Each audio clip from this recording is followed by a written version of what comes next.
It's Brainwashed with Dr. Tom and Guitar Picks with Paul Hunneman. Spirit. Oh, Fresh okay. Garbage. Right, yes, absolutely. I'm ready for this. Just, Spirit, Fresh Garbage.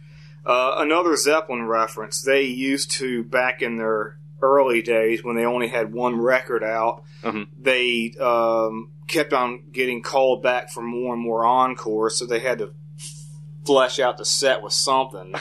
So they tackled Fresh Garbage by Spirit. They just did the riff. They didn't do the whole song. But I found out about that, and so I checked them out, and it's really good. And actually, I don't know if a lot of people are aware of this, but the artist Pink ripped that song off wholesale. Oh, yeah. It's a song the soundtrack of the Pulitzer Prize winning movie Charlie's Angels 2. Anyway, I don't know what the name of her song is, but I mean, it's, if you've heard it, it's this.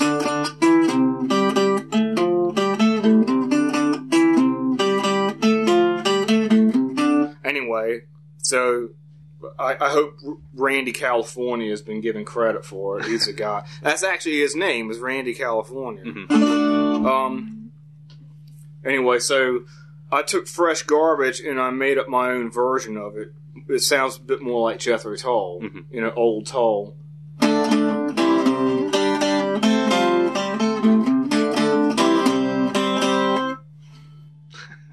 Take two? Take two.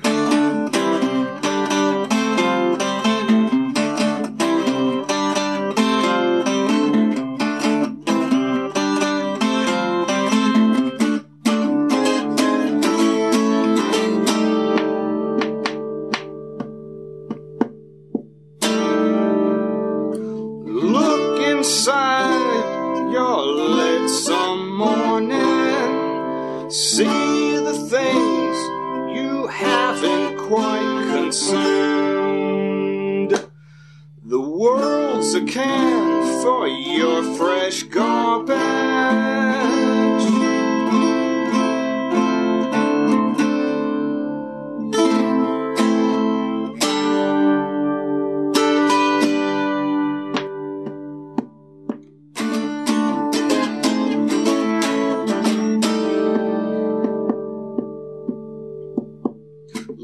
Inside your lids some morning, see the things you haven't quite consumed. The world's a can for your fresh garbage.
You like that? All right. Yeah. Another group you got to check out, Spirit. Great stuff. Excellent stuff. They were influenced by the Doors a little bit.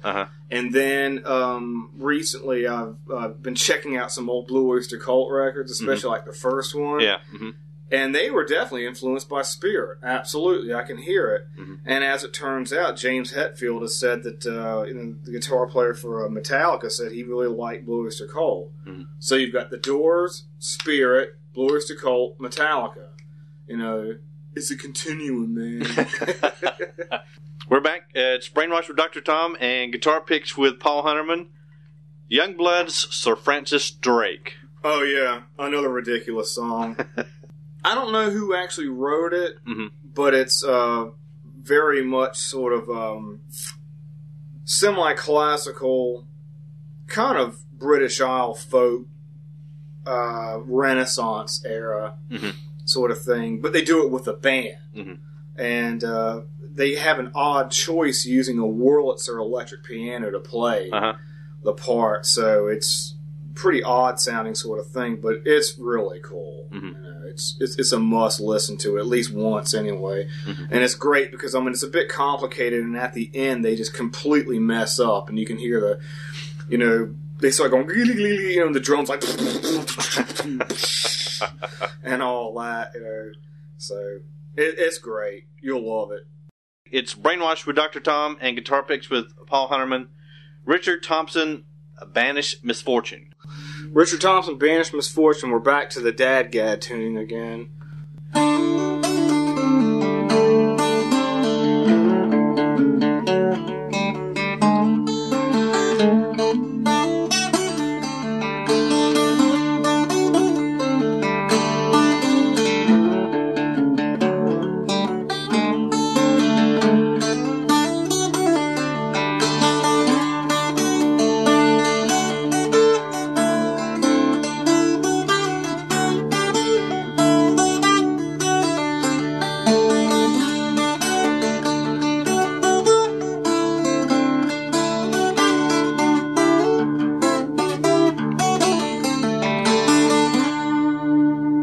That's just the first half of it. But I have to play this one part because it's my absolutely favorite part. I'll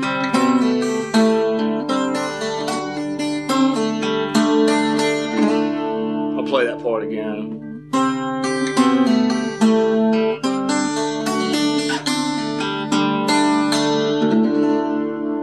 Something like that. Yeah, that stuff's great. I've been learning more and more about that sort of playing. There's other groups I don't have time to mention, but there's other groups like Pentangle, incredible string band, John Renberg, Burt Yanch, those people. I just don't have any of the playing technique of them just yet. I'm working on it. It's Brainwash with Dr. Tom and Guitar Picks with Paul Hunneman. We've surveyed a number of his influence songs. The Beatles. Oh, right, yeah. She Said, She Said. But that's just one of those spine-tingling melodies. It just... you have to just let the song speak for itself. Okay. Can't say enough about it. Do you remember your first time hearing the Beatles and how that affected you? Well, I grew up with a steady diet of them. That's where my name comes from. U.S. Oh yeah. Yeah, see, I'm the last of 10 kids. I was born in '63, and McCartney was my oldest sister's favorite Beatle. So they were like, "Mom, Dad, we got a name. If it's a boy, we're naming him Paul." And they're like, "Okay, all right." So, yeah, they get overhyped and all that. I can understand why some kids wouldn't be into it because you see the same old black and white footage, The Beatles were the greatest thing to ever happen since the Big Bang. And Time magazine was there.